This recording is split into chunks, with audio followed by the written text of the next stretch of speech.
विद्यार्थियों, छठी कक्षा के हिंदी क्लास में तुम लोगों का स्वागत है।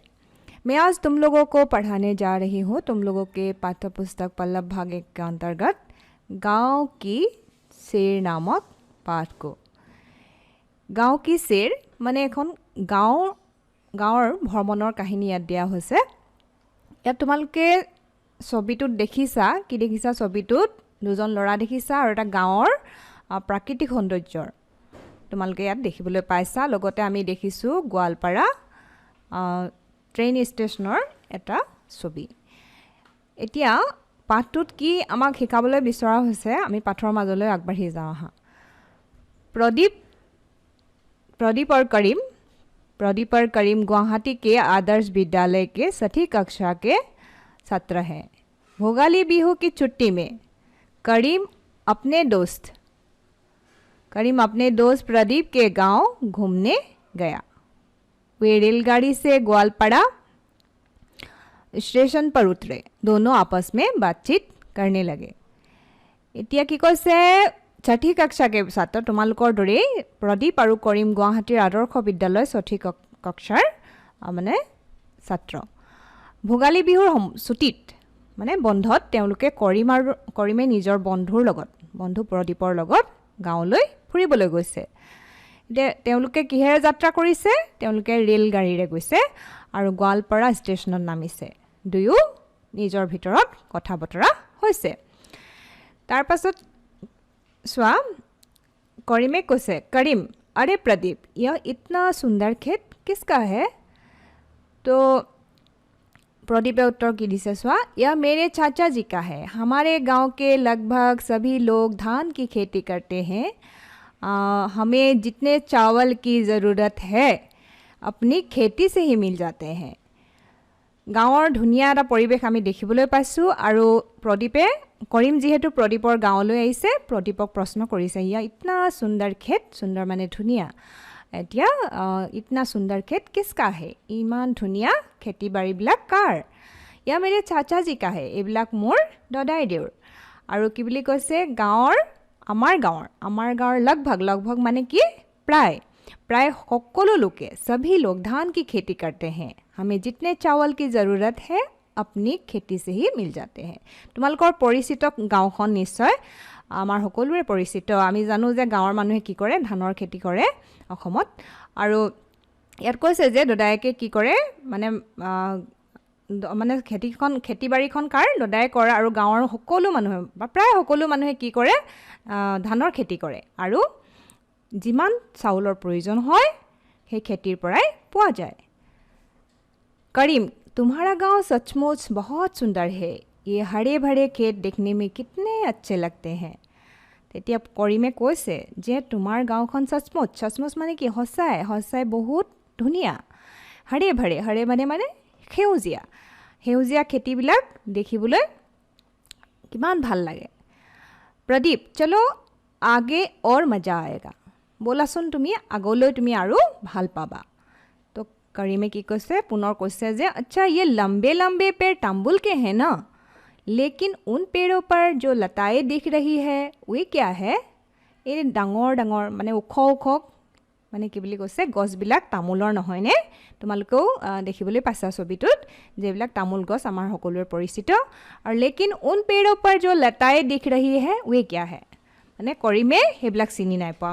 সেই গছবিলাকত যি লতা দেখা পোৱা গৈছে সেই লতাবিলাকনো কি? करीमे प्रश्न करी। हाँ, तुमने सही पहचाना। तांबुल के पेड़ों पर सड़ी वे लताएं पान की है। তুমি ঠিকেই চিনি পাইছা যে তামোল গছৰ ওপৰত বগাই থকা বা তামোল গছত বগাই থকা এইবিলাক কি? পান। লতাবিলাক হৈছে পান। करीम, तुम्हारे गांव में और क्या फसलें होता है? তোমাৰ গাঁৱত আৰু ফসলে, আমি আগতেও পাইছোঁ ফসলে শব্দটো। ফসলে মানে কি? শস্য। তোমাৰ গাঁৱত আৰু কি মানে ফসলে মানে শস্য উৎপাদন হয়। এতিয়া प्रदीपे কৈছে, हमारा गांव संतरे और केले के बगीचों के लिए बहुत प्रसिद्ध है। एक तीले की ओर इशारा कर।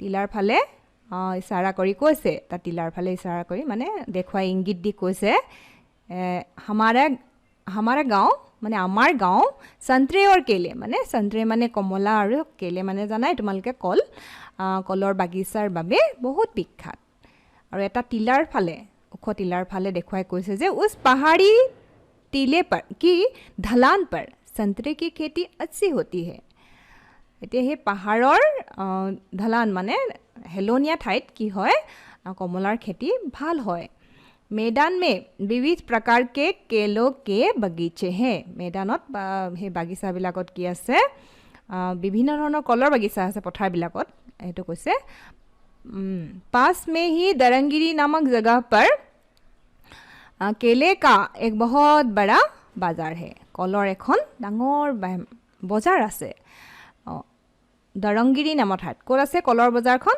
দৰংগিৰি নামৰ ঠাইখনত তোমালোকে দেখিছা দৰংগিৰি নামৰ ঠাইখনত কি আছে কলৰ ডাঙৰ বাগিচা আছে তোমালোকৰ এইটো প্ৰশ্ন হয় কেতিয়াবা তো ইয়া বাজাৰ কাফি মशहूर है এই বজাৰখন বহুত বিখ্যাত मशहूर মানে বিখ্যাত यहाँ के केलों का निर्यात निर्यात শব্দটো আছে निर्यात মানে হৈছে ৰপ্তানি আৰু আয়াত মানে হৈছে আমদানি আমি এটা কি কৈছে यहाँ के केले का निर्यात किया जाता है ইয়াৰ কলৰ কি হয় মানে ৰপ্তানি কৰা হয় ৰপ্তানি মানে তোমালোকে নিশ্চয় জানা এটা কৰিমে কৈছে यहाँ केले का भाव क्या है भाव মানে দাম এটা ভাव মানে কি দাম ইয়াত কলৰ দাম কিমান ता प्रदीपे কৈছে ऐसे तो अन्य जगहों से कम है अलग अलग किस्मों के केले का भाव अलग अलग होते हैं तो कैसे एने तो माने ऐसे तो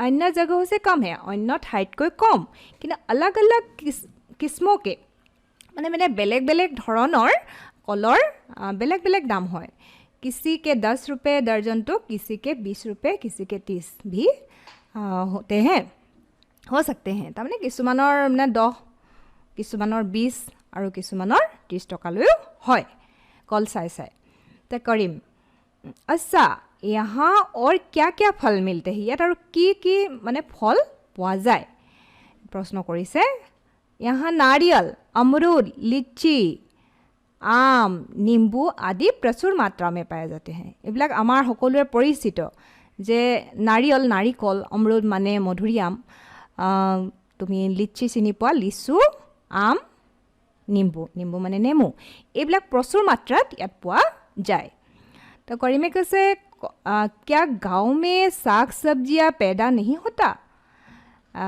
गाँवत মানে শাক সবজি पैदा নহয় নি ইমানলৈকে তোমালোকে দেখিলা যে আমাক ফলমূলৰ ধাৰণা এটা দিবলৈ যত্ন কৰিছে যে তোমালোকে এতিয়া ফলমূলৰ নামবিলাক জানা আমি হিন্দী ভাষাটো ফলমূলবিলাকৰ নাম এতিয়া আমি জানিবলৈ পাইছো দেখিছানে ছাত্ৰ ছাত্ৰীসকল এতিয়া নাৰিকল অমৰুদ লিচি আম নিম্বু হেবাকে পাইছো আমি আগতে কি বলো কেলে চন্ত্ৰা এইবিলাক আমি পাইছো करीम क्या गांव में साग सब्जियां पैदा नहीं होती गाँवत साग सब्जी माने শাক পাচলি उत्पादन নহয় নেকি এতিয়া হেতুকে प्रदीपे की কৈছে চোৱা क्यों नहीं सड़क के मोड़ पर ही साग सब्जियों का एक बाग है কি কৈছে যে सड़क के मोड़ पर মানে ৰাস্তাৰ হে কেকুৰিতে কি আছে বুলি কৈছে শাক সবজি মানে শাক পাচলিৰ বাৰী এখনো বা বাগিচা এখনো আছে চলো वहां आगे बढ़ते हैं तो बगीचे बाग के नज़दीक पहुंचकर बागीचा खनर काख पाए कि कैसे यह देखो सर्दी के मौसम में होने वाले बहुत सारी साग सब्जियां तुम यहाँ देख पाओगे जे सर्दीर मौसमत माने ठंडार दिनत तुमालुके जिबिलक साग सब्जी साधारणते হয় মানে দেখিবলৈ পোৱা হে সবজিবিলাকৰ কথা কৈছে যে তেনেকুৱা ধৰণৰ শাক পাচলি কি হ'ব তুমি দেখিবলৈ পাবা करीम सर्दी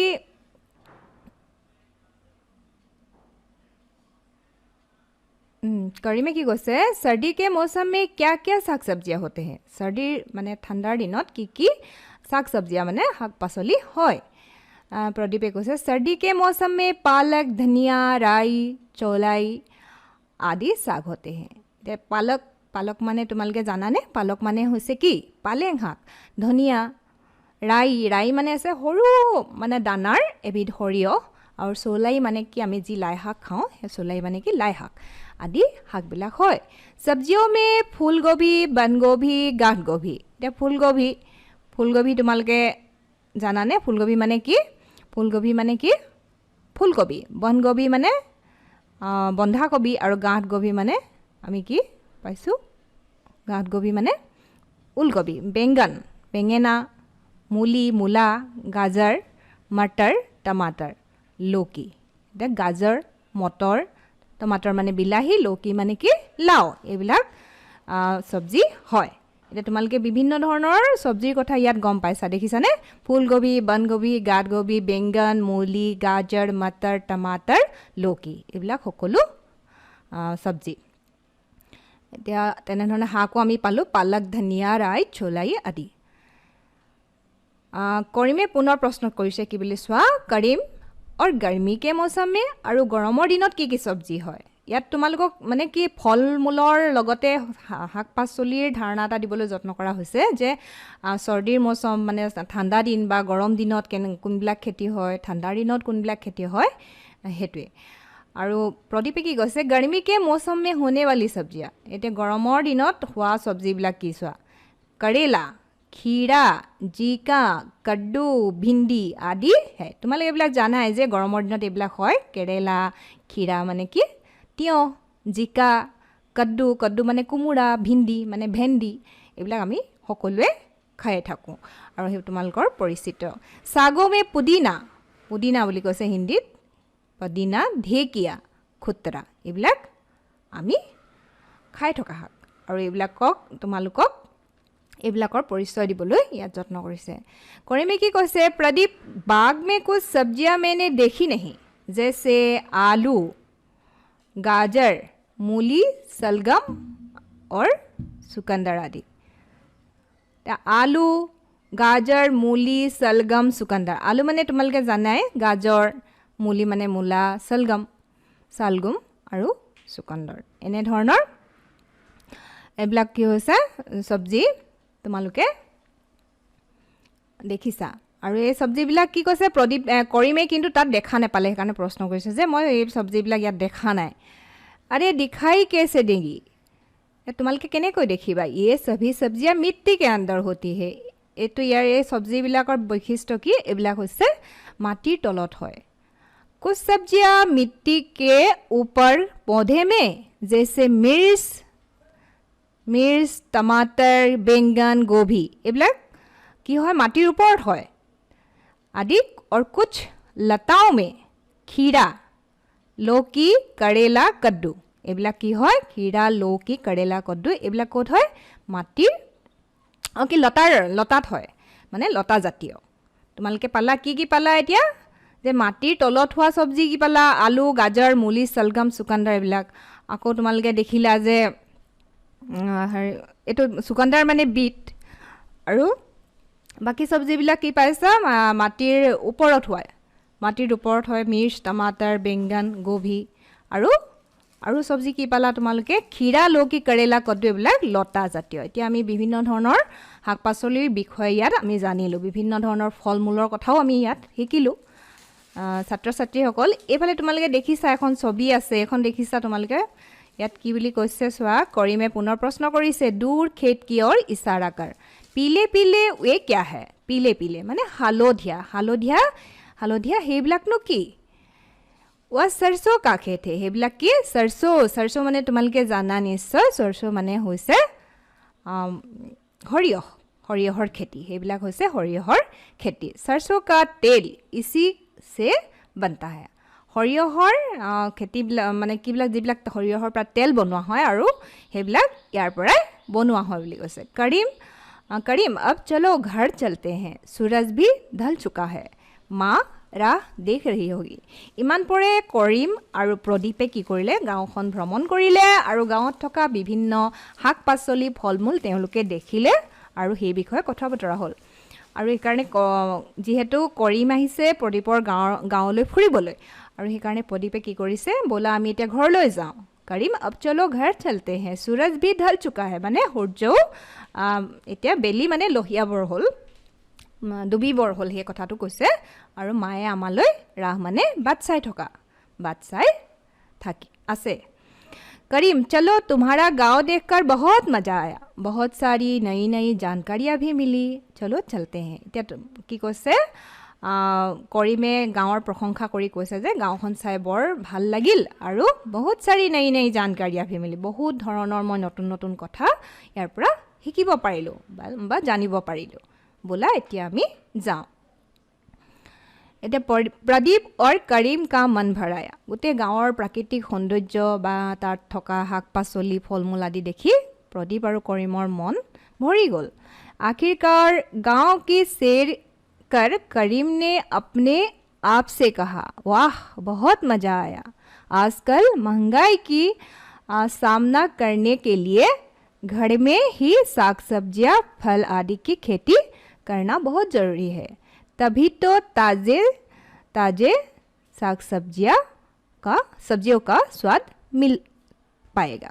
এতিয়া কি কৈছে যে প্ৰদীপ আৰু কৰিমে গোটেই গাঁওখন ভ্ৰমণ কৰি খুব ভাল পালে আৰু কৰিমে কি উপলব্ধি কৰিলে যে গাঁৱতে বা ঘৰতেই মানুহে শাক পাচলি উৎপাদন কৰি মানে সতেজ ফল মূল হওক শাক পাচলি হওক খাব পাৰে আৰু গাঁৱৰ এই প্ৰাকৃতিক পৰিৱেশৰ পৰা কৰিমে বিশেষকৈ কৰিমে বহুত কথা শিকিব পাৰিলে। এতিয়া ছাত্ৰ ছাত্ৰীসকল তোমালোকেও নিশ্চয় এই গাঁওখনৰ আমাক যি এটা দৃশ্য ইয়াত দেখুৱাইছে তাৰ পৰা বহুত কথা জানিব পাৰিলা আৰু আমি বিশেষকৈ শাক পাচলি তথা ফল মূলৰ কথা ইয়াৰ পৰা আমি জানিব পাৰিলোঁ। तो विद्यार्थियों, आज के इस पाठ से तुम लोगों को बहुत जानकारियाँ मिली होगी, जैसे प्रदीप और करीम को मिली। और आज के लिए मैं आती हूँ, अगली पाठ लेकर मैं तुम लोगों के पास फिर आऊँगी। आज के लिए यहीं से ही, धन्यवाद।